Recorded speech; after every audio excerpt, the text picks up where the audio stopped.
This is episode 65 of Cinescope. And I'll tell you what a paramecium is. That's a paramecium. It's a one-celled critter with no brain that can't fly. Don't mess with me, man. I'm a lawyer.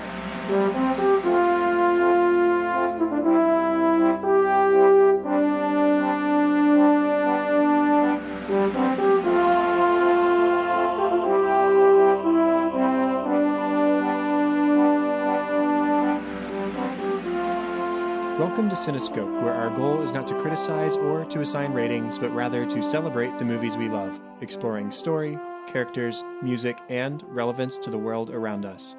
I'm your host, Chad Hopkins, and returning to the podcast today is Eric Scull to talk about one of our favorite films, Hook.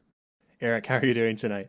Good, man. Good. It's good to be back. Yes, sir. It's been a little while. It hasn't been abnormally long, but when was the last time you were on episode 50 or so? I think so. Yeah. We talked Back to the Future. Yes, sir. Part 3. Love it. Yes. Just for the sake of everyone out there, hopefully we've got a few new listeners. How about you reintroduce yourself? Tell us who you are, what you do. Cool. My name is Eric Scull. I'm a podcaster by trade, or by hobby, I should say, over on the Harry Potter podcast, Mugglecast. And basically that is a weekly podcast covering all the news and theories and stuff on Harry Potter and the state of the world today. As far as that goes, there's some new movies coming out, so that is what I do for fun. And in the real world, I grew up watching movies and I'm very, very passionate talking about them, especially with Chad here. I think, I was counting it up. I think this might be my 5th appearance on Cinescope. That sounds about right. Let's see. You did Frequency. You did the Frequency TV show, which we've set aside and forgotten about. Yeah, we don't talk about that. I wasn't even counting that one. There might be. And then Inner Space. Yeah, Inner Space and Back to the Future Part 3. And Serendipity. Yes, sir. So number 5, right? Or 5.5. yeah, with the mini episodes. So I am thrilled to be back. I'm honored, of course, to be a recurring guest and to get to talk about so many movies that really kind of influence me deeply. I think about them quite often, and Hook is no exception. Right. I contacted you this past week and said, hey, I'm short a guest this week. It's been a little bit. I'd love to talk to you again. And you were like, okay, well, what are we going to talk about? And I said, I don't know. Do you have any ideas? I have a list of things I'd like to talk about eventually, if you'd like to take a peek at that. And second or third on that list was Hook. And so here we are talking about Hook. You were very excited to dive into this one. I love Hook. I'm surprised I didn't push harder for it sooner. It is such a good movie that resonates so deeply with me. So yeah, absolutely, definitely thrilled and excited to talk about it. Me too. And before we do transition into our discussion, I just want to say thank you to a new review that just popped up on iTunes in the past couple of days from M.R. Warner. So thank you, M.R. Warner, for the very kind review on iTunes. Anybody else, if you listen to the show, if you like the show and want to help us grow, going to iTunes or the podcast app on your iDevice would be a great way to help us out. Just leave a quick review, a star rating, and be on your way. So thank you once again, and let's go ahead and transition into our episode. Are you ready, Eric? Absolutely. Okay, so Hook came out on December 11th of 1991. It was directed by the Steven Spielberg, who, just to list a few of his films, also directed Jaws, Close Encounters of the Third Kind, Raiders of the Lost Ark, and the other Indiana Jones films, E.T. the Extraterrestrial, Schindler's List, Jurassic Park, Saving Private Ryan, Lincoln, War Horse, and the BFG as of late. The script was written by Jim V. Hart and Malia Scotch-Marmo, and the music is by frequent Spielberg collaborator John Williams. Yes. To see his filmography, just look at Spielberg's filmography, basically, and also Star Wars, the first 3 Harry Potter films, and many, many others. Too many to list, really, but there's not a dud of the bunch, so go check out John Williams. What is Star Wars? What's I don't know. Just this little movie that has a, what is the 10th film coming out this next month or two? Yeah. Good stuff. And this, no, spoilers, I guess, for our discussion coming up. Eric and I both have a lot to say about the score for this film by Mr. Williams. Oh, hell yeah.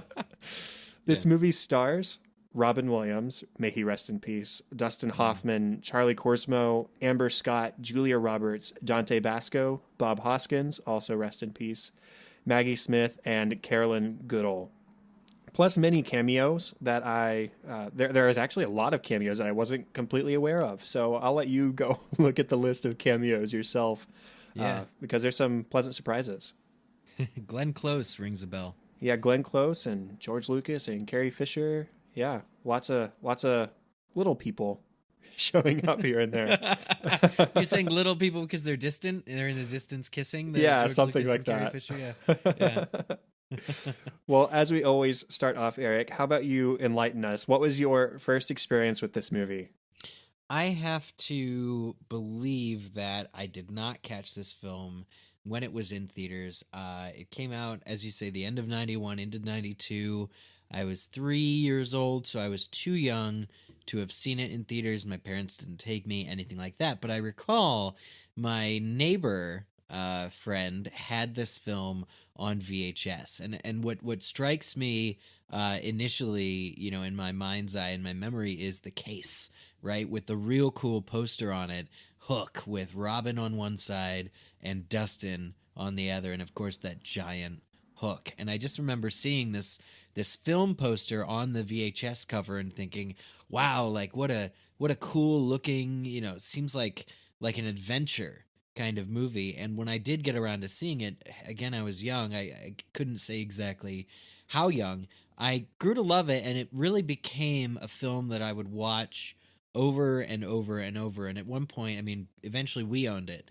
But growing up, this was a film that I would watch like with neighbor friends and kids. They'd be over, and I just remember I have a distinct memory of being in our basement, and which was finished, and we had a big TV down there. It was sort of like an entertainment center, really nice. And whenever we'd get to the part in the film where Peter remembers who he is and he shoots out and he flies for the first time, all of the kids that were just like sitting on the couch watching the first hour and 45 minutes of the movie just jumped up, and we would like fake fight each other and do like the great battle with the pirates and it was just to the score of John Williams, and it was just a raucous, amazing time. This is the only film I can remember like just absolutely a group of kids sitting down and then going like batshit halfway through and just having a blast watching. It just, to this day, the score and the excitement and the story really just means so much to me. So I just remember watching it 100 times as a kid. We have fairly similar experiences, I think. This was another movie that I really don't remember a first viewing of. It came out a month before I was born. So I obviously did not see it in theaters, but it was just another classic movie from my childhood. It was a movie that has always existed in my memory. We also had it on VHS when I was growing up, and I remember watching it fairly often, not frequently, but every now and then. And really the main things I remember thinking of the film from my childhood are the fun stuff, like the paint pool when they're trying to launch him off a slingshot and make him fly. Who doesn't remember that? Yeah, or the Never Feast, or who can forget Rufio? And just fun stuff like that. Those are the memories from my childhood in regards to this movie that really stand out. But I've always loved it. I've always thought it was a lot of fun. I thought it was a cool concept. The music always stands out to me, of course, as well. Growing up, we learn that movies that we once held in high regard maybe weren't all that great. Like Space Jam. I mean, wasn't Space Jam the bomb when we were like 4 years old back in 96? Did I miss something? Is Space Jam still not the bomb? It is in some ways, but in a lot of ways it is. Have you done Space Jam on this podcast? We have not, okay, Eric. We have to do Space Jam on this podcast. I feel like you need to I feel like we need to remedy this comment that you just made. Okay, we will consider that one. Yeah. But my point being, Hook is actually pretty divisive and widely derided, including by Spielberg himself. He's just not fond of the movie, didn't think he did a good job with it, or at least thought he could have done a lot better job with it. which I disagree. yeah, I do too. Yeah. So that was my whole roundabout, where I can look at a film like Space Jam and I can understand why some people would think it's complete trash and may or may not be wrong. I'm not putting forth an opinion at the moment, but Hook, I've always loved. I've always looked at it fondly. I haven't watched it in years though, and large part of that was because of Robin Williams' death. We lost Robin Williams a month after I lost a close friend to the same causes. So that's the celebrity death that has hit me the hardest in my lifetime. It was tough, and Bob Hoskins as well. He was always one of my favorites in stuff like Who Framed Roger Rabbit. That's long been a favorite film of mine. Yeah. And we lost him just a year or two ago. And so one reason I hadn't watched this movie in a long time was because I'd just sort of been avoiding feeling emotions circled around those two people in particular. But watching last night, I watched it really late. Like I started this movie after midnight. Wow. And it is a long movie. But I was enchanted the whole way through. I wasn't bored at all. Even as a kid, I can only remember loving this movie, and it's still the case today. So roundabout way, I love this film. I'm excited to talk about it. How about we dive into story details? Just a few more comments here I have to make on what this sort of stuff you just said. Actually, this was the film I went to after we heard about Robin Williams passing. I feel like a lot of people that night, as is just like with the recent death of Tom Petty, you then hear all of his music on the radio, and it kind of stings even more in a way. People paying sort of renewed attention, but Hook was definitely the film that I went to and watched, I think, that same evening, because he really turns in a performance. Robin Williams shines in this film, perhaps brighter than he does in some films, and that's hard to do because a lot of Robin Williams movies you can tell he put his soul into, but something about this film and its analysis of life and viewing life as a great adventure, and the ruminations on growing up and the ruminations on becoming an adult. This is a film that has, for me, aged like a fine wine. To me, it only gets better and resonates even more now that I'm older than it did when I was a child. Right. You and I have both proven that we're quite fond of these father-son kind of stories. I guess so. Just to throw that out there, because when we watched Frequency way back, episode 3 of Cinescope, that movie destroyed me too, because it's about this father-son relationship that was really endearing, and there's lots of stuff that happens in that movie to really strengthen that bond. And in a lot of ways, that is a focus here, made even more poignant, I suppose, by the fact that we're talking about orphans in most cases in the film. And so it was an interesting dynamic to see this kid who grew up without a father become a father himself, and then sort of lose sight of what it means to be a child and what it means to be imaginative, and eventually find himself through his youth and realize that you can be an adult and a child in many ways at the same time. But to always be true to yourself, and to allow the sort of the fun side shine through and enhance, and it helps your relationships, as an adult. I will say right before we get into it, not to hold you up too much, but I did manage very recently, I think it was over the summer, maybe in July, to see Hook on the big screen, on the silver screen. It came to the Music Box Theater, which is a really nice kind of art house theater in Chicago, and it was actually a 70 millimeter production film, which is, it's supposed to just be the clearest, most crazy presentation. As it turns out, the print they used was dirty. It actually didn't look good at all. My DVD copy looks better than it looked in the theaters. But the reason to go, and really the takeaway was, the audience was packed. It was a sold out show of a pretty large theater showing this movie, and the experience was life affirming, really, because to witness a movie, again, I was way too young to see this in theaters and wouldn't have remembered had I done so to begin with. But seeing this with people, and they were all roughly my age, same boat, they hadn't seen it, or this was a good opportunity, laughing along, getting hyped up in all the same moments, really appreciating the performances of all the actors, not just Bob and Robin and Dustin, but literally everybody. It was a transformative experience. It changed something fundamentally in me. Getting out of that theater after having experienced that with a group of people, like a group of strangers, was so shocking, and I won't soon forget it. So I certainly hope now. I know there's the 26th anniversary is coming up next month, as you mentioned. It's not quite the 25th. We passed that, but hopefully within a couple of years there will be more opportunities to see Hook in a public setting and on screens. I was thrilled that they hadn't forgotten all about this movie. That it did come to theaters and did sort of I guess what was probably a multi-city tour, but seeing it in theaters is not something that you should ever turn down because of how much it resonates with live audiences. And this may be a deep contrast to the people who actually saw it in 91, because the film, was sort of not well received, I'm gathering. But these days, it absolutely, to borrow a term, flies.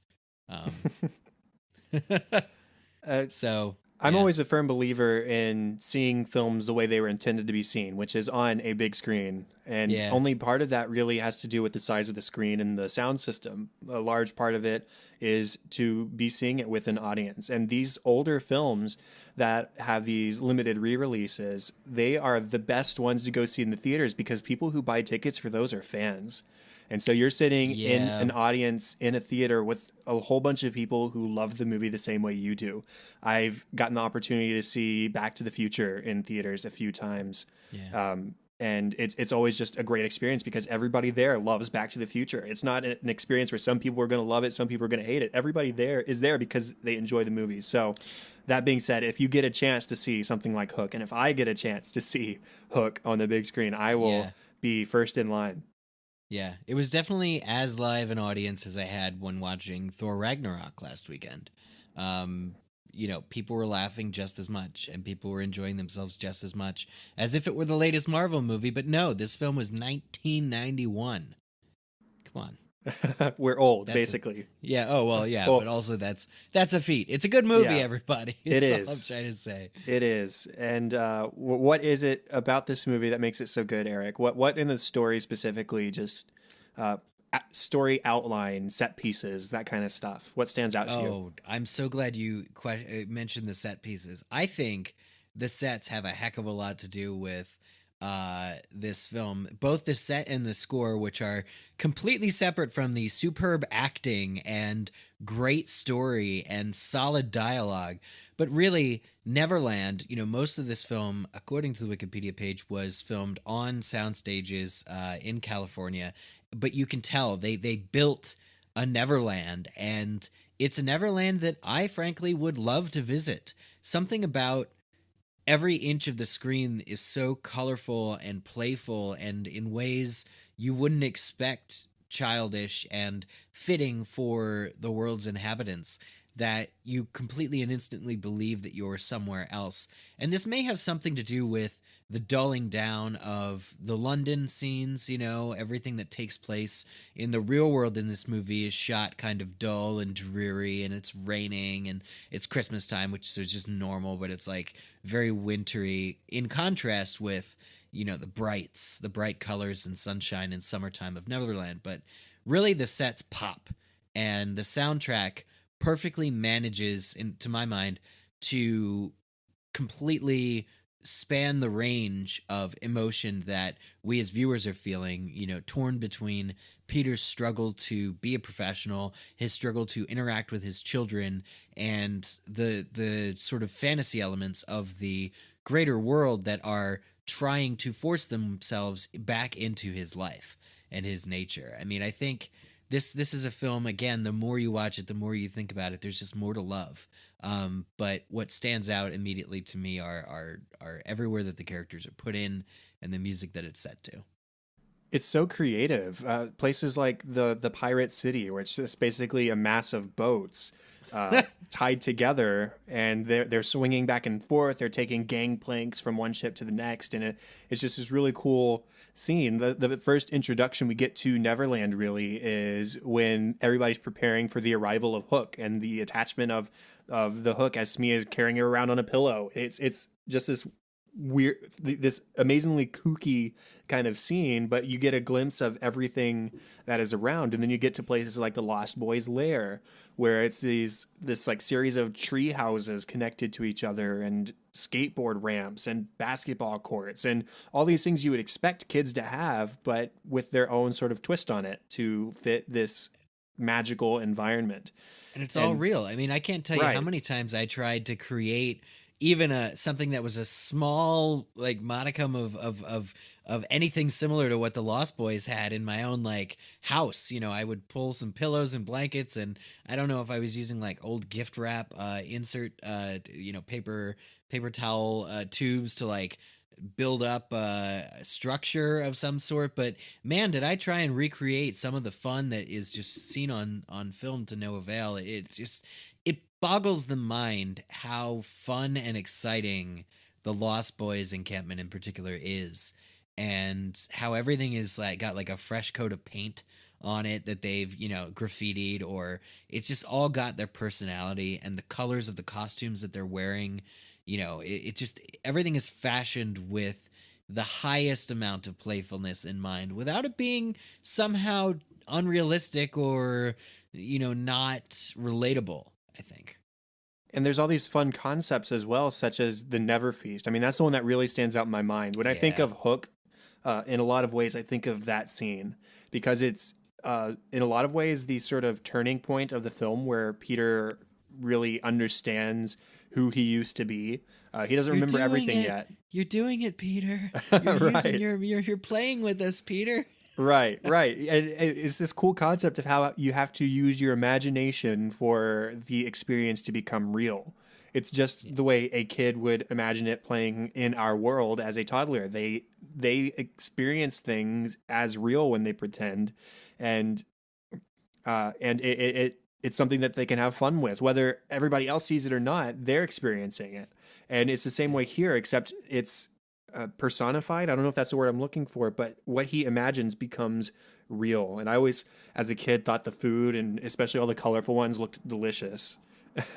But it's just a cool concept, a cool scene of really epitomizing what it means to be a kid and playing pretend.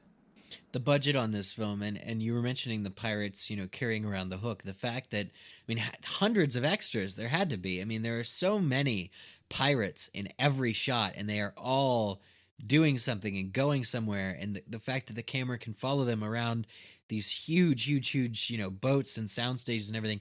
Like the budget on this film is clearly like didn't hurt, right? Right. Being Spielberg has its advantages. Yeah, you feel like they had the money to play around with some of this stuff, but really it isn't gaudy, or it's gaudy in the way that it's supposed to be, but it's not overdone or overproduced or over budgeted.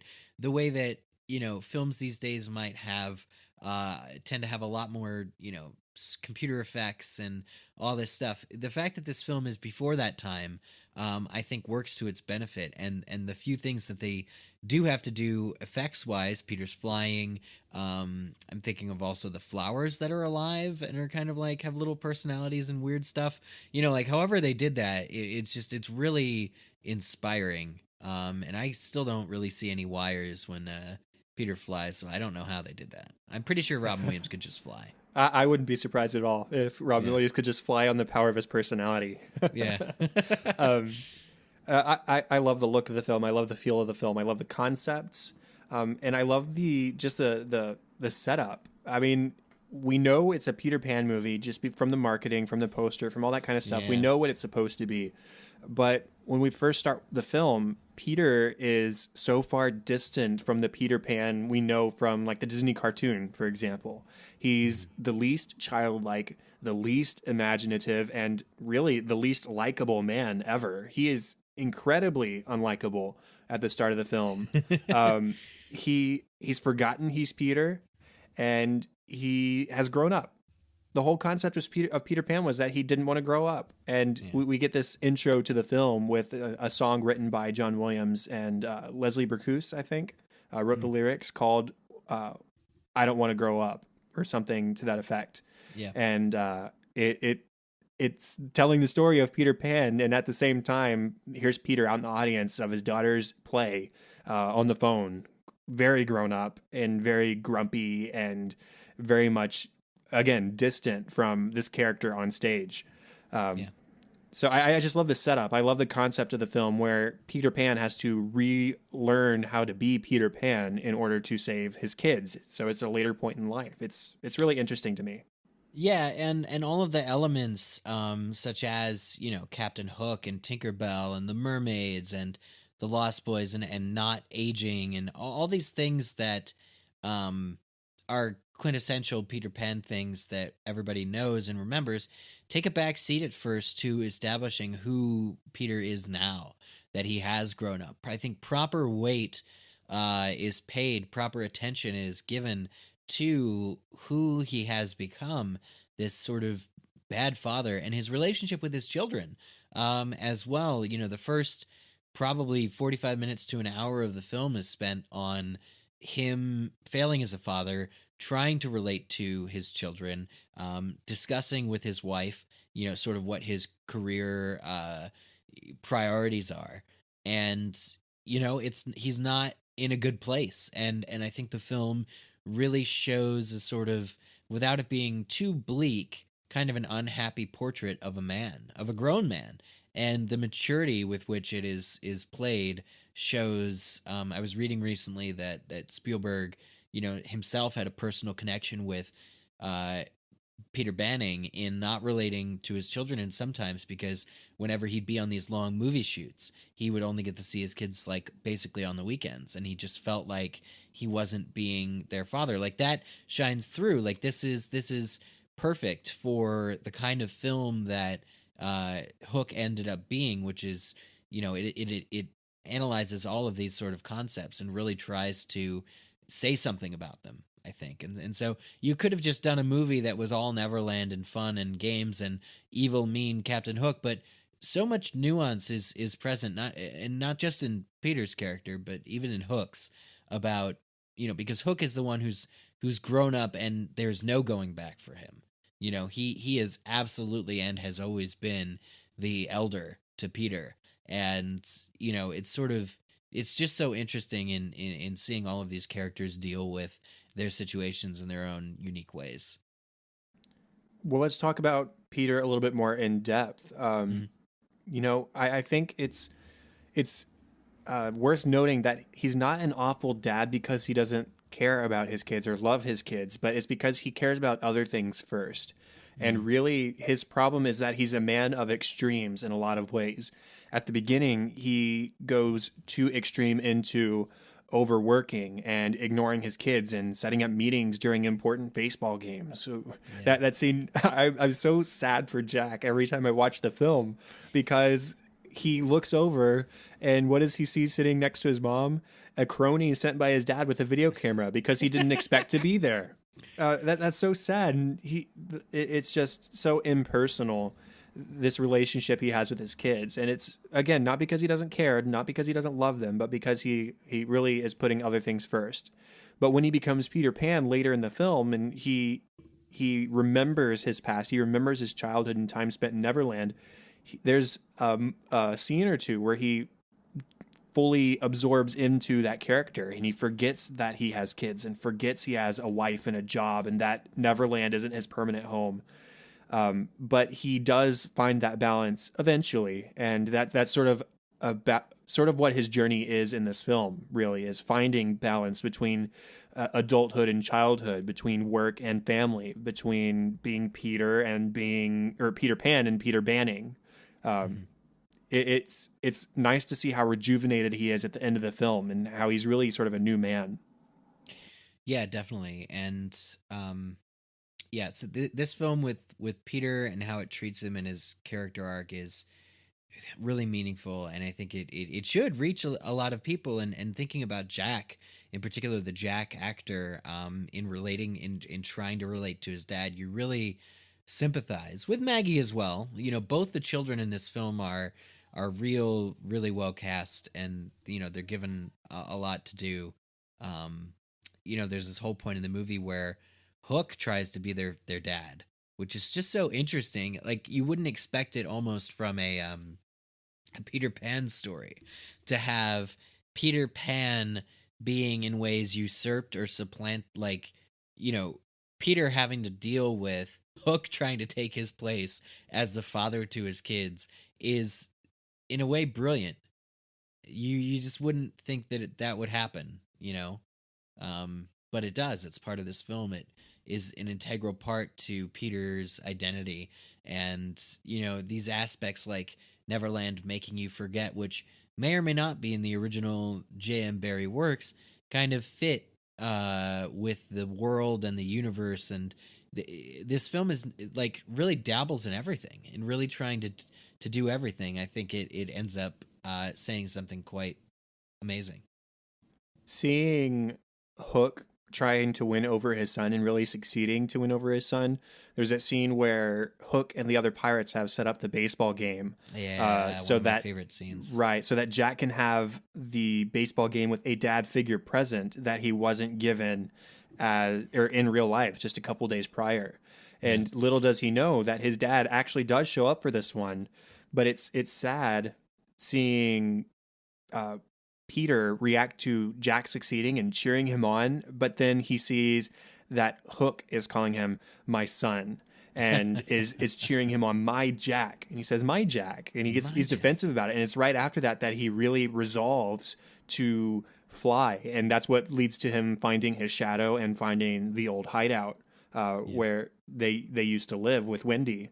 And that's when we get the sad background, the history of Peter as a child and how he was lost, or he says he ran away, but in any case, he was basically left alone and was rescued by Tink and taken to Neverland. And then as he grew, he met Wendy, and then Wendy starts growing up unlike him. And it's really that tie to Wendy and then eventually meeting her granddaughter that helps him to decide, this is the life that I want to lead. I want to give a real kiss. I want to have a family of my own, and I want to be a dad.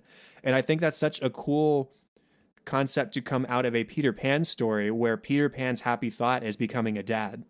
The thought that makes him fly. It's not remembering that he was a kid. He initially thinks his teddy bear was going to be his happy thought. Yeah. And because that's what reminds him of being a kid. That's what triggers all these memories. But really, his happy thought, despite remembering who he was and who he used to be, he is now Peter Banning. Yes, he's still Peter Pan a little bit too, but his children are his triumph. And it's Jack and Maggie too, but Jack being the firstborn, who helps him to understand the importance of things in his life and to prioritize his children before anything else. I really think that's a special thing to come out of a Peter Pan story.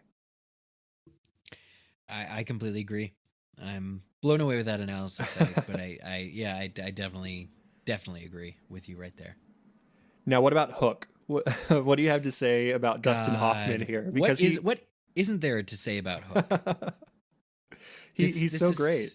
He is amazing, and this film, like, yes, it's centered around Robin's performance, and the Peter Pan character, but Hook is a perfect foil for that. He's a perfect counterpoint to it all. I mean, here's a man who is destined to be the villain. He knows it. Becoming a child or being young again is not an option for him. He is leading these endless assaults on these, mangy children. And he sort of knows that he's destined to be like a comic book villain, right? Always thwarted. He's sort of resigned himself to this. And frankly, he's a little bit suicidal. It's played for comedy. But he's a little unnerving. He's a little unnerved. He's not entirely stable. He is surrounded by morons all the time. And, it takes its toll on a guy who ends up, though, hashing a really solid plan to disrupt, the life of his long-term foe. And his plan comes close to working. And some of this is unclear.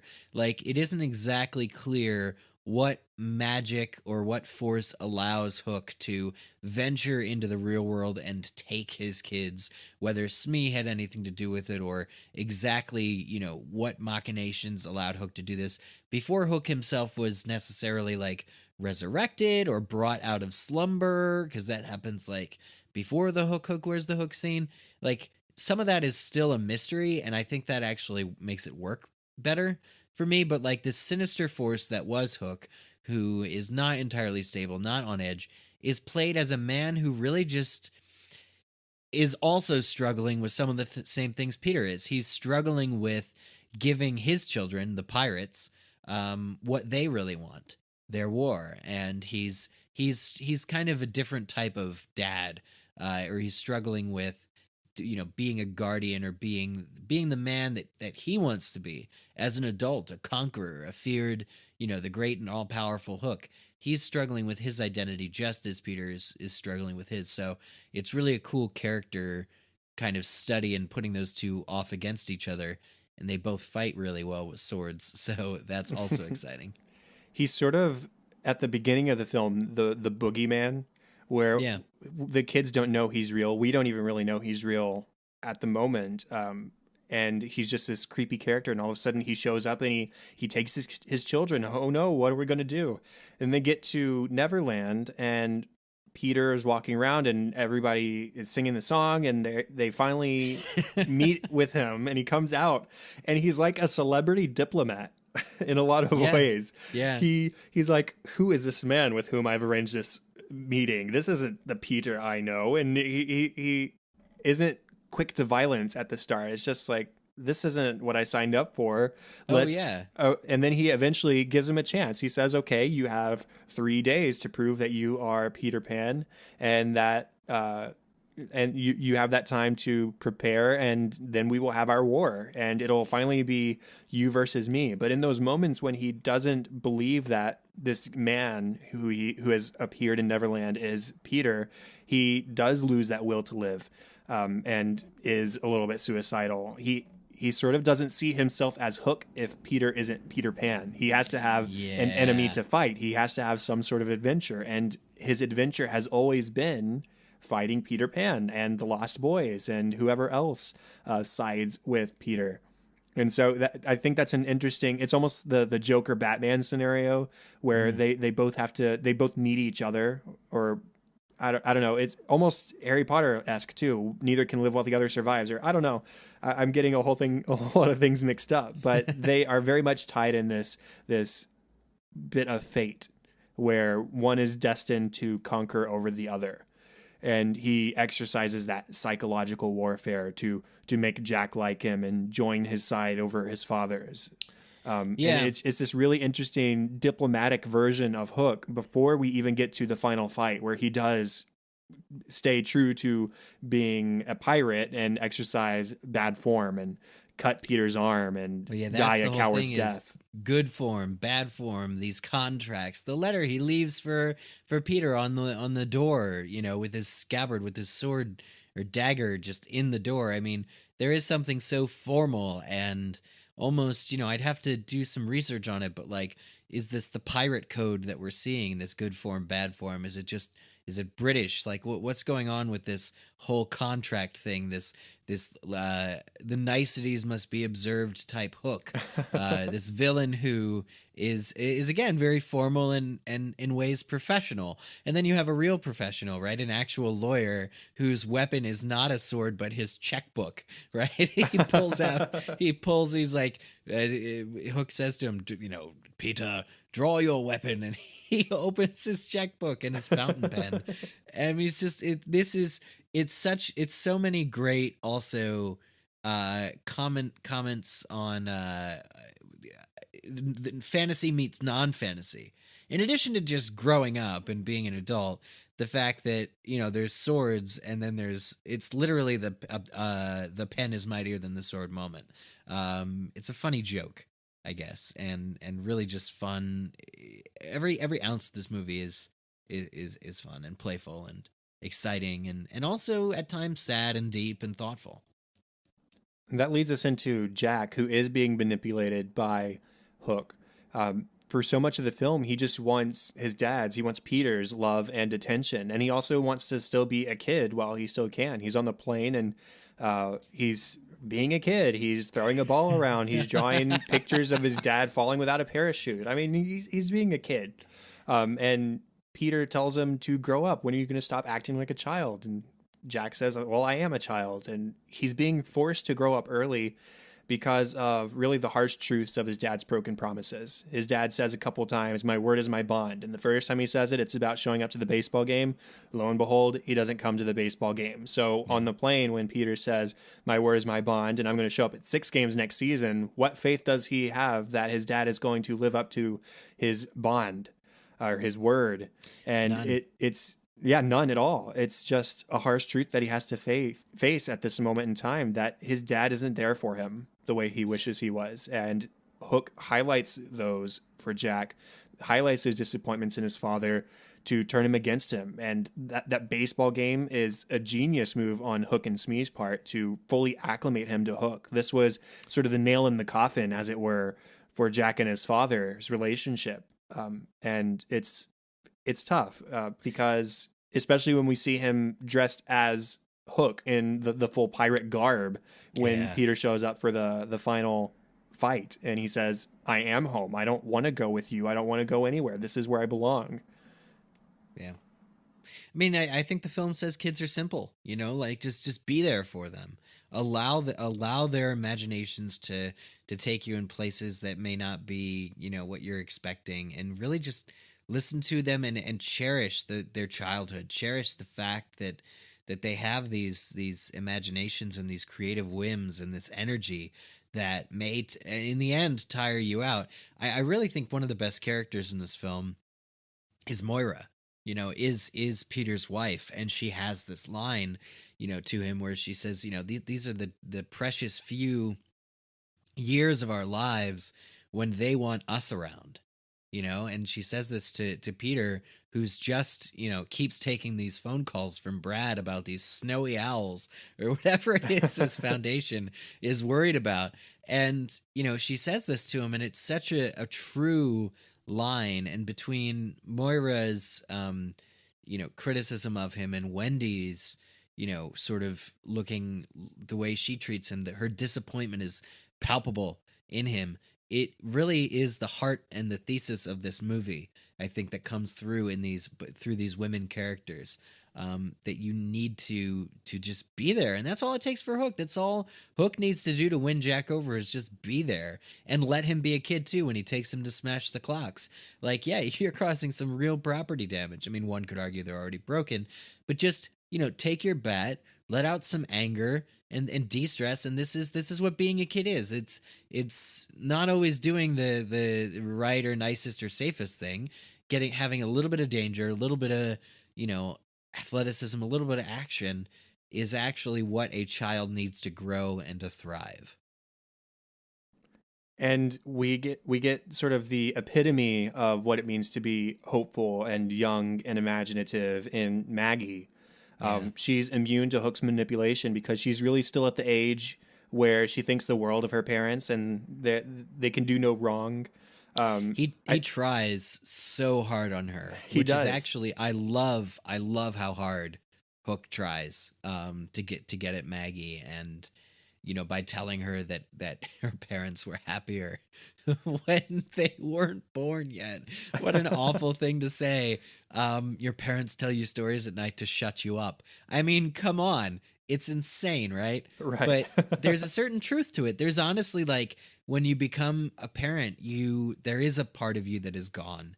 You will not, for the first several years until they're grown and perhaps move away, you will not be yourself, or you will not be the same person. Being a parent comes with a responsibility. Being an adult comes with a responsibility, and it's not unheard of for people to regret or miss days before they were parents, and this, that, the other thing. There's some truth to what Hook is trying to say, but because he's so crooked and just so uh non-empathetic really with what Maggie is feeling, he completely loses her, and this is how Jack is able to remember what her words are to him. Really, Maggie is just is as a hostage is really just able to, comfort the pirates who are feeling as though that they are not full or whole, that there's parts of them that are missing, and Maggie in singing that song to her really brings this desperate sense of family that all of them need, and she really takes up the Wendy role in more ways than one. At the beginning of the film we saw her as Wendy in her school play, but I'm thinking of the Disney animation of Peter Pan as well. Wendy is the Lost Boys' mother. She tells them these stories that she's read, and because she has little brothers that she's also told these stories to, and the Lost Boys really look up to her, and they need this. Like, Wendy makes them whole, and Maggie sort of serves that function on a grand scale to all the pirates, all these grown men who for some reason are stuck being grown men who, if they ever had mothers, have forgotten all about them. Maggie serves a really important function to kind of give some humanity to them as well. I hadn't really thought of the parallel with her being Wendy in the play at the beginning and then really serving the purpose and the function of Wendy once in Neverland. That's really cool. And then the song that she sings, When You're Alone, that was actually Oscar nominated. It did lose to Beauty and the Beast. But looking at the Oh. lyrics, it talks about how when you're alone, far away from home, an angel sends a star when you're alone, and Mm. any star I choose watches over me, so I know I'm not alone. And that's the song that enthralls the pirates, and it triggers a little bit of something in Jack because it's a song that his mother used to sing. It's really a cool song and a cool moment where a little bit of the Jack from the real life, from uh, the part of Jack that does love his parents and does miss his family and does want to be with his dad and his sister, comes to surface. And Smee takes him away, asking him about baseball rules or something like that. But it is a sweet moment. Yeah. But really, the moment where Jack fully comes back around to wanting his dad and wanting to go home with Peter is when we lose Rufio. In his dying Yeah. moments, Shit Rufio gets says, "You real. know what? I wish I had a dad like you." And Jack is crying, and he understands what he's lost and what his father has done at this point to come and attempt to rescue him. And I think being a child, we're often exercising extremes in the same way I was talking about with Peter earlier, where when you're a kid, the present, the thing that is happening right now is the most important thing. Right. And everything that happens right now is blown completely out of proportion sometimes. And so when Jack gets angry at his dad, yes, he's justified in his anger a lot of points in this film, but it's still just a moment. Mm. And that moment is magnified when he gets to Neverland and he begins to forget about his previous life. But in that moment where Rufio wishes I had a dad, he says, "Well, I do have a dad, and he's right there, Yeah. and I miss him, and I still love him despite anything else. And look what he's done to look what he's gone through to come and rescue me and my sister." And so that moment is really heartwarming and heartbreaking too, because I like Rufio, but Yeah. it really is a nice moment. Um, Absolutely. Rufio. All of the Lost Boys have unique characters that are all so well explored. Like Spielberg has pulled out all the stops. He really created a film that is so deep and so many moving parts in this movie, and they all kind of pay off. You love this film for the Lost Boys. You can love this film for the Pirates. You can love this film for Tink. Although the beyond production story is that Julia Roberts was not easy to work with on this film, but it's there's so many things to love, and all of these characters really have a chance to shine, which is really really exciting. There's not nobody's really glossed over necessarily. There's enough of Smee, there's enough of Wendy, there's enough of Tink, there's enough of each of the Lost Boys, and it becomes important who Peter's successor is, and you don't know who it's going to be, and all of these things that really the film can weigh the options of who would be a good leader, who would be a benevolent, person to leave in charge after Rufio's death, and can you ever really deal with Hook when Peter has to decide, to tell Hook to take his ship and leave Neverland, and he never wants to hear his name again. This is an option that he gives him. He shows him mercy, and it's very much a parenting moment, I think, for Peter, not just to the audience, but to the people who were there with him. The Lost Boys. Like, he choosing what kind of man you want to be is, or what kind of adult you want to be is what the game is all about. I think in the end. I agree. And there are so many other characters we could talk about more in depth. I just want to mention a few of them and move on. But Smee, played by Bob Hoskins, is so wonderfully silly. One thing that I caught this viewing that I hadn't paid attention to before is when Peter first shows up and he's saying, I'm not Peter Pan, I'm Peter Banning, I'm a lawyer, that this isn't you, I'm not who you think I am. And Smee sort of scorns him for trying to deny that he's Peter Pan. He says, "What's the matter with you? Are you trying to do me out of a job?" Yeah. It's one of the better lines. It's fantastic. There's that one, and I've always loved. I think I've had an apostrophe. Yeah. It's such a contrast from Bob Hoskins in Who Framed Roger Rabbit, where he's this hard-boiled detective, no nonsense, all that kind of stuff, and then here he's just this colorful character, lots of fun. Just a great foil to Hook's more serious take on the role. And then we have stuff like Tinkerbell, who really introduces us to the fun in the movie. She's telling the first jokes, really, playing dead, making jokes, laughing at Peter. Yeah, I love all of that stuff. Really, really honestly, when Tink comes from Neverland to take Peter back, is probably a really good part in the movie. I'll point out the music, because the music there is superb, but just again with special effects, she's a tiny pink Tinkerbell. She's a little bug, and she's the fact that she's like in the dollhouse with the Barbies, or with the dolls, and it just is shot the way that it must have been shot is just so fun, and it's just something different. You don't really see it on, I had the thought when I was seeing it on the screen recently. I was like, we don't see a lot of miniature work anymore. Not a lot of this stuff where somebody's the size of an ordinary household object and you're seeing it in comparison. Those movies have sort of gone away. You can name a couple, but it's just not something you see too often. And it's done here in this film with some greatness. I mean, Tink's apartment too, being in an old, grandfather clock, like the top of an old grandfather clock, and she uses a part of a MasterCard or something as a mirror, a gold card, in her apartment as a vanity or something is so funny. But it's outside the box thinking. And then the last character I had to mention was just Granny Wendy, played by Maggie Smith. I mean, we love Maggie Smith from the Harry Potter films, and this was way back in '91, and she still plays old so well. She's just the perfect grandmother character, and she's so beautiful in stature and in mannerism, and is just a lovely presence on the screen for the first half of the film before Peter goes to Neverland. I just really like Maggie Smith, and she's great in this film as well.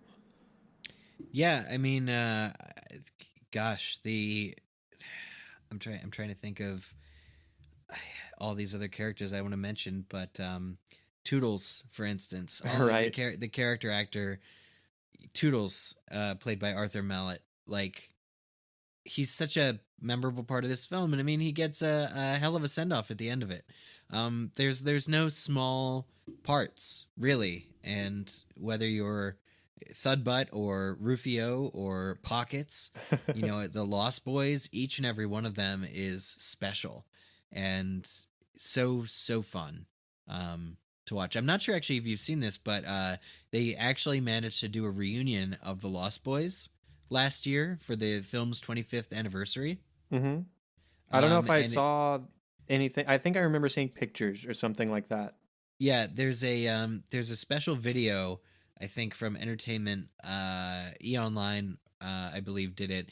Spielberg was not affiliated with The Gathering, which is very weird. But again, whatever. He has his own reservations about how this film turned out. But they did get all of these actors who were part of this amazing film.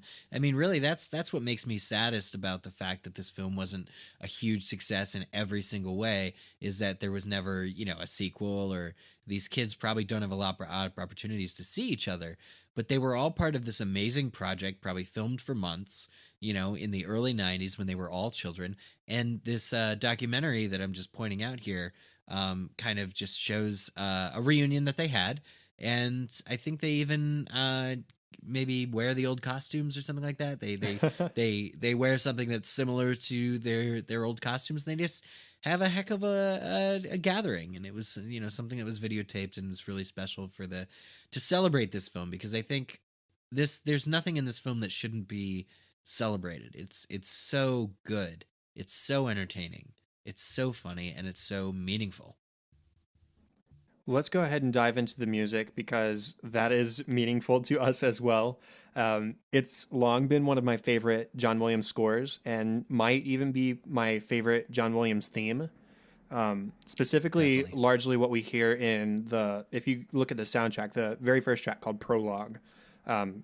I actually got to play part of the music from Hook in band during high school. It was definitely really? yeah, it was definitely a highlight. It was like a John Williams medley, and Hook was featured. It was the stuff from Prologue, and I play the French horn, so I got to play a lot of the really cool stuff, and it was pretty awesome. I gotta say. Oh my God. Yeah, I can't imagine. Everything, not just the theme, but also the theme, but the pirate stuff, God. Remembering Pan is I have a big part queued up on my phone right here.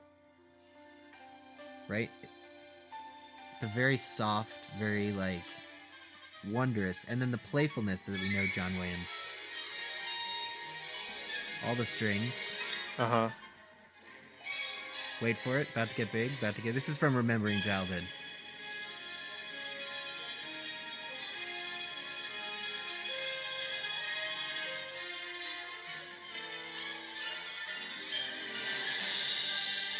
And there it is. There he takes flight. There it is. Yeah, that's the part where we were jumping off couches and dancing in the air. But it's so very much classic, and I actually set the that part as it's an alarm when I wake up in the morning. I actually have a hook alarm or two as well. Oh, what's yours? I think it's just the main flying theme. But yeah, absolutely. I mean, it's such joy and such fun, and it perfectly captures, again, the score moves between, ruminations on being an adult and boring and professional and all this other stuff, and being a kid again. And everything from the Great War, where these children are fighting these adults, to the more contemporary banning at work or banning at play. From the beginning of the film, when he's working, banning back home, when he's trying to get to the baseball game, but he can't do it because he's in his own world. All this stuff, it perfectly melds with the film. I've got to say, banning back home is possibly the most '90s thing that John Williams ever composed, and I love it. Yeah. Definitely. But John Williams has long been a user of what are called leitmotifs. It's sort of made famous by the composer Richard Wagner in his operas. And it's the concept of assigning a theme to a place or a character or an idea. And there are so many of those throughout this score. We get Wendy's theme when she first appears on the stairs in London. It's absolutely magical. There's the pirate theme when Toodles first senses the coming of Hook and we zoom in on the ship bottle. There's the Neverland theme as Tink carries Peter to Neverland, and then the Hook theme itself, the dee da da dee da da da dum bum. Which is basically patty cake baker's man, right? I'd never thought of it that way, but I guess you're not wrong. Bake me a cake as fast as you can. I don't know if I'll ever be able to hear that the same way. Thanks for that. I know. You're welcome. But it's such a fantastic villain theme. And then the Lost Boys theme is like this playful tuba. And one of my favorite musical moments from the film is the track You Are the Pan. And it's incidentally one of my favorite scenes from the film as well, where everybody is skeptical that Peter is the Peter Pan. And Rufio has drawn the line in the sand, and all the Lost Boys are standing on his side, except for one. Pockets comes up, and he starts exploring Peter a little bit more closely. He starts molding his face and pulling it this way and pushing it that way, and he makes him smile. And then he says, "Oh, there you are, Peter." And it's this beautiful string melody in this track, "You Are the Pan." It's so recognizable. I mean, so much of this movie score is recognizable. But a few years ago, before I had moved out of my parents' house, my dad was watching this movie in the living room. I was in my bedroom, and I knew exactly what movie he was watching and exactly what scene he was at, because it was playing the "You Are the Pan" music. And it is so good. It's so beautiful. And then we have stuff like Peter's main theme, where it's first heard in a snippet sort of at the end of the Never Feast, and then there when he first flies after finding his happy thought. And it's just such a fun score. It's so thematic. It's like the definition of swashbuckling in so many ways. It is a great score. One of my all-time favorites for sure. Definitely. And I love the use of right after I couldn't even say what instruments it are, but right when the feast ends, right when the food fight ends with Peter using the sword to stop the coconut, where there's that like wow wow wow kind of back thing where it's like depth and almost like a foreign, almost Australian outback kind of, foreign. I'm completely failing to use words to explain what I feel, but something about the texture of the world, like the part that really makes Neverland seem real, is also conveyed through music here, separate from any theme, and it really just that's the stuff that moves me greatly. It really convinces me that this is a fantasy world. Agreed. Anything else to say about Williams' score before we close up? I honestly think this is possibly his best score. I wouldn't argue that. I mean, I don't know if it's my personal favorite by him. Harry Potter and the Sorcerer's Stone has a special place in my in my heart. That's pretty good. But yeah, I mean, if you think about where it occurred, like this is 14 years after Star Wars, and maybe people won't hear any word against Star Wars or its sequels score. That's fine. They're all very good, but the nuance here and how it fits perfectly the characters, and the parts that are jovial are super jovial, and the parts that are foreign are super foreign, and the parts that are personal are super personal. Like, I think that this score, for my money, matches and enhances and plays with, the film in a way that is not quickly paralleled. I mean, Harry Potter has a very good theme, and the first few films, there's a reason why the later films don't have John Williams scores, and I think that it's because they're not this type of movie that works well with this film, with this type of score. And I mean, there's a lot of music. This score is a lot of music. Each one of these tracks is 7 or 8 minutes long at some of these, and it's almost too much music per film, but not because of how well it fits together. And I mean, to think that Williams would go, this is after Last Crusade, to think that he would go on to do Jurassic Park, years later, just a few years later, you can see Williams has hit sort of a maturation point, I think, because between Last Crusade, this, and Jurassic Park, you've got, I think, an extremely accomplished composer who manages to build the fantasy, to find the mysterious and the mundane, and really play with that in a profound way, with using nearly every instrument known to man. Right. Yeah. Yeah, I love this score. I can't say enough kind words about it, but I think it's time for us to move into our relevance section. And a lot of these, or at least the ones I have listed, we've sort of already touched on, so I don't have to linger too much. But I was curious, what are your big takeaways from this film? Theme-wise and relevance-wise, I think definitely as I've grown up, I'm not a parent yet, but I think that this film in particular, and when I rewatch it, will inspire me to live in the now, especially with children, and pay attention to them and cherish the moment, because I do believe when Moira says they're gone too fast and they're gone so soon, and seeing Granny Wendy in this film and how old they made the still young Maggie Smith look at the time, makes me feel so sad and makes me realize how fleeting youth is really. And yeah, I mean, I think that's really what it is about the fleeting youth, and the relevance and the theme that I take most out of this movie is indeed to live in the now. And because adulthood, responsibility and being an adult has its perks, but you shouldn't forget what it's like to be and have the mind of a child and to run around and essentially fly. So that's what I get out of the movie. I agree with those wholeheartedly, and they touch on mine as well. Priorities, setting them, and finding balance in your life. I've already spoken about Peter needing to find balance, and he does find it, thankfully, by the end of the film. He's a completely new person at the end when he's arrived back in London and is trying to. Hey, Brad, you know what Right. it's like to really fly? Right. Feel this. Exactly. He is such a completely new person and almost unrecognizable in that way.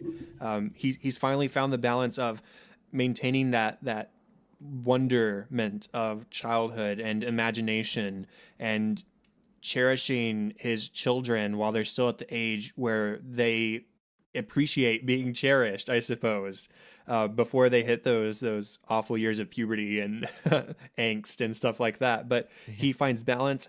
But it's also, I mentioned how sort of special it is that Peter Pan's happy thought is becoming a father.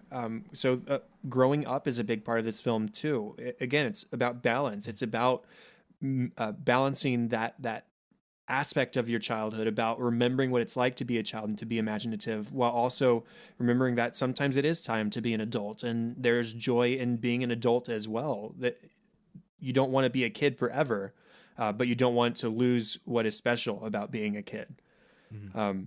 Then there's stuff like belief and faith, whether it's believing in fairies or believing that Peter is Pan or believing that you can fly. And then at the end, when Peter is pinned down by Hook and it seems like he's about to die, it seems like he's been defeated, we get a chance for everybody to say, I believe in you. And so there's this notion of belief in one thing, another, in yourself, in abilities, in whatever it may be, but believing in something. Yeah. And Gosh. really, the last one I have, and it's not like a major theme of the film, but I have to believe that Spielberg was saying something about adoption as well. Peter was adopted, Yeah. and countless other orphans were aided by Wendy to find homes. At the start of the film, when the reason they go to London is, yes, to visit, but also because Wendy is being honored as this woman who basically saved all these children's lives and gave them a home and gave them a family. And these people wouldn't be where they are today if it hadn't been for Wendy taking them in and helping them to make it in the world.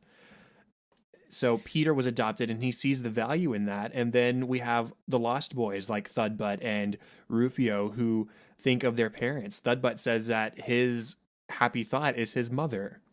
And Rufio says, I wish that I had a dad like you.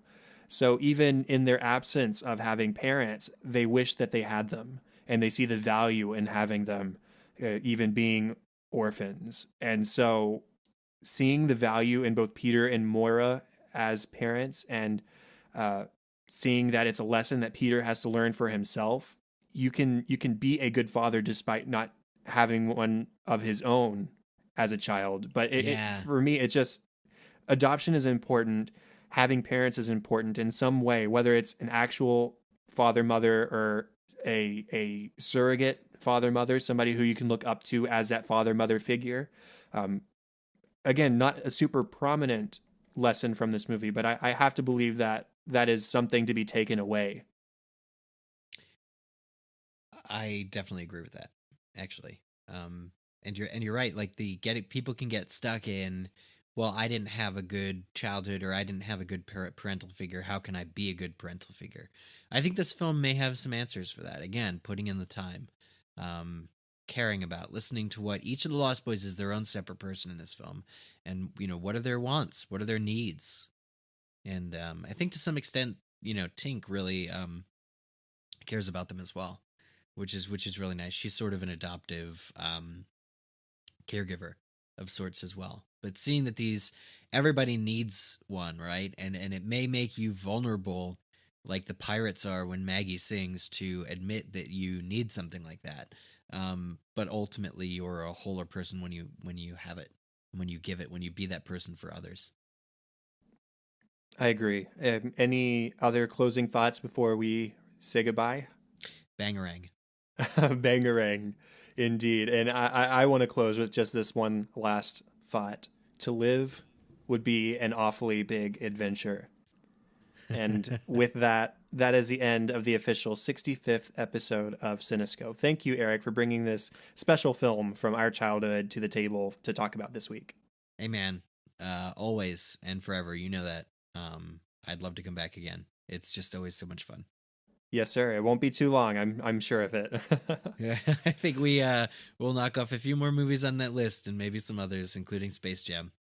Maybe, yes, sir. Maybe Space Jam. We'll see. It's happening now. Space Jam is happening. We're going to make that left at Albuquerque, and we'll see you right there. Okay. Contact for the show, facebook.com/Cinescope Podcast and @Cinescope Pod on Twitter. Please consider rating, reviewing, maybe even subscribing on iTunes or your podcast app on your iOS device. Please consider emailing feedback and ideas to thecinescopepodcast@gmail.com. And you can also use that email address to contact me regarding co-hosting. If you have a movie that you love, think you can talk about it for a bit or for a long bit, email me. I'd love to have you on the show. And just something, a feature that somebody just recently used that I don't advertise very often. If you go to the website, which I will say in just a moment, you can actually comment on individual episodes and I will see those and can interact with you that way. So if you would like to go to the website and go to this episode on the website, then you can leave a comment directly in feedback to this particular episode. So you have that option. Now, Eric, where can people find you online? You can find me on Twitter at Spielerman, SPIELERMAN. You can listen to my Harry Potter podcast, Mugglecast, MUGGLECAST. And you can also listen to, I edit a Star Trek podcast, which is improvised comedy called The Improvised Star Trek. Find them on Twitter at Improv Star Trek. I think I actually have a new Mugglecast episode in my queue to listen to, so I will be doing that very soon. Yeah, I edited that one, actually. I don't usually edit, but I edited, so. Well, great. I'm looking forward to it. The best place to find me is at Chadadada on Twitter. That is CHADADADA. Also, facebook.com/Chad.Hopkins. And don't forget about my other podcast, An American Workplace, which is an office discussion podcast, as in NBC's The Office. We just started season 3. We got a new episode coming out this week. In fact, listening to this episode now, it came out yesterday. So you can find that where podcasts can be found and at the website workplacepodcast.com. And then you can find the information for this podcast, show notes, all contact information at thecinescopepodcast.com. And that is all for this week. Thank you once again, Eric. It's always a pleasure having you on the show. Same. Always a pleasure being here. And thank you, everyone, for listening to episode 65. I'm Chad Hopkins. This was Cinescope, and we'll be back next week with episode 66. Have fun and celebrate movies.